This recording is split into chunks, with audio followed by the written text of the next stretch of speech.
A i dini lidhjen midis fermës VIP dhe rrethimit të Zvërnecit? Ndiqeni dhe do ta zbuloni. Dikush mund të thotë, por çfarë lidhje ka ferma VIP me rrethimin dhe tërheqjet zvarr në Zvërnec?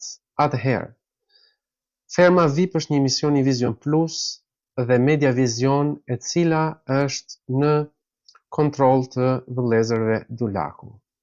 Nëse mbani mend, kur u fol për rrethimin e Zvërnecit, u përmend një firmë e cila mban emrin Zvërnec South Adriatic Development SHPK. Askund nuk përmend se në 23/7/2025, edhe kjo mbledhja e Këshillit Kombëtar të Territorit, në pikën 26 gjithashtu është diskutuar leja për zhvillimin për objektin kompleks turistik pranë fshatit Zvërnec, me subjekt zhvillues shoqërinë Concord Investment. Po kush është Concord Investment? Concord Investment gjithashtu është një kompani dhe një grup në pronësi të vëllezërve Dulaku. Siç e shikoni, janë po të njëjtat persona që janë në kontroll të njëjtit grup që ka punuar për rrethimin e Zvërnecit. A i mbani mend fermën VIP miq, kur Moza fitoi çmimin e famshëm prej 129.000 euro, i cili u pagua nga Vita Produksion. Po kush është Vita Produksion? Kjo është pyetja. Gjithashtu do ta shikojmë që Vita Produksion është një kompani që kontrollohet nga Olta Dulaku, po gjithashtu pjesë e familjes Dulaku. Dhe siç e shikoni, si Media Vision, por edhe Concord Investment janë në pronësi të njëjtës familje. Poeti i famshëm Romak Juvenali thoshte: "A doni të sundoni një popull?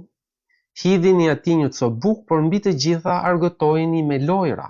Kështu do t'i mpini mendjet, ata do të harrojnë problemet e vërteta, lirinë, të drejtat e tyre, dhe nuk do të ngrenë krye asnjëherë." Dhe ndërkohë që populli qëndronte përpara televizorit dhe shikonte fermën VIP, grupi Concord, të njëjtat persona, ishin më së aktiv në zaptimin dhe në rrethimin e tokave në Zvërnec. Dhe ndërkohë që populli qëndron përpara televizorit dhe shikon kërcimet me yje, këta kërcejnë në shesh duke e tërhequr popullin zvarr.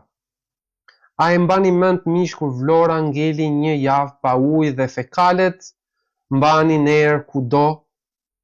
Në të njëjtën kohë, Bashkia e Vlorës kujdesej që çdo natë në Vlorë të kishte një koncert. Dhe kjo për një arsye të veçantë, sepse ndërkohë që populli ngrinte krye, duhej cirku në shesh dhe duheshin lojra dhe duheshin evente zbavitëse për ta bërë popullin që të harronte. E njëjta gjë po ndodh edhe sot. Ndërkohë që gjithë Shqipëria është në shesh, çfarë bën qeveria? Qeveria harxhon mbi 4 milion euro për një koncert. 4 milion euro. Dhe me këto 4 milion euro mund të ishin blerë mbi 40 auto ambulanca moderne me të gjitha pajisjet elektronike, mjekësore, bombulat e oksigjenit, të cilat do të ishin dhe janë jetike për shërbimin dhe për shpëtimin e jetëve të qytetarëve shqiptar. Për më shumë video dhe informacione të tilla, na ndiqni në të gjitha platformat e ndryshme dhe mediat sociale online.